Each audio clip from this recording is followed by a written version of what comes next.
I am a multi-generation that ran from Bulgaria, from Turks genocide that reached to Bulgaria, and they ended up in Odessa. And in our history always was like, okay, we had to run because Turks became Muslim, and that created issue, and they ran us out of our homeland. My dad is Bulgarian, my mom is Ukrainian. When we moved to Ukraine, I joined Russian school because at that time my only language I knew it was Bulgarian. Persecution was interesting, happened that they will try to force my classmates, trying to pull me into management of the school to embarrass me that I'm going to church, that is wrong. And all this trauma reoccurring over time,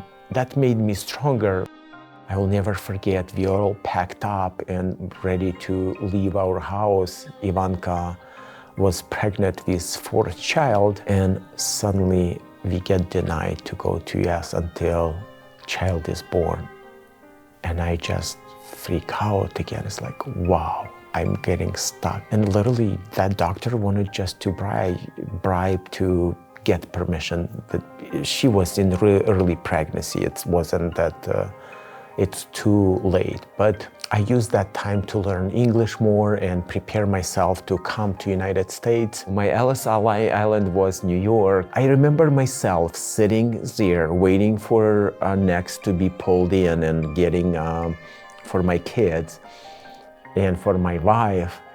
And one of ladies who were chaperoning us, she said, "Who permitted you to leave our country?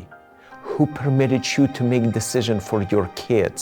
And she was so hard on me. It's like, is that last taste of USSR putting really on US soil?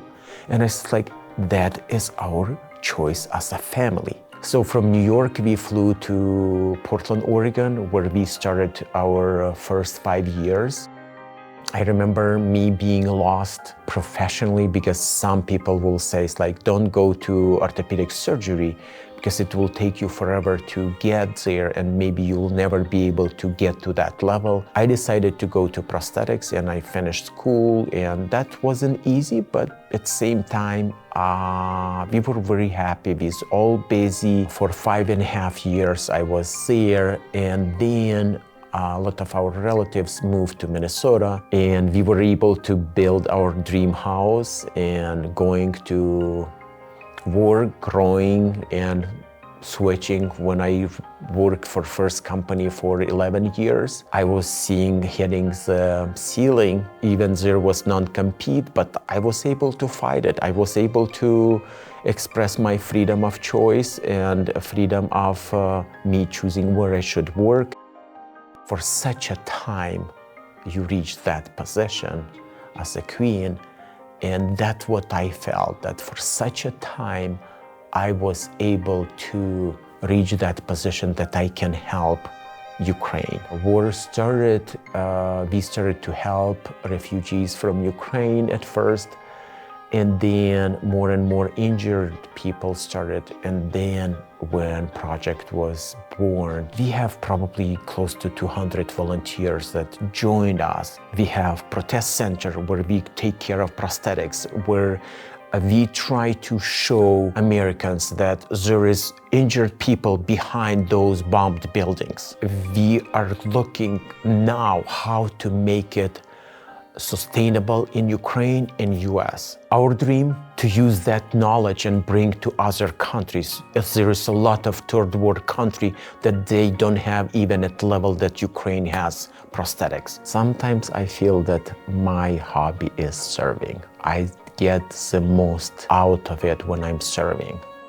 I also was elected as a pastor and serving as a pastor for over 10 years now. On top of family, on top of work.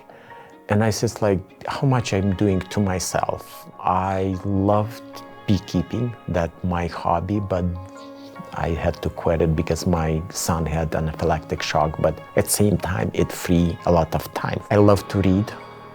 I love to relate. I love to spend time with my family, but probably serving is the most what I get high out.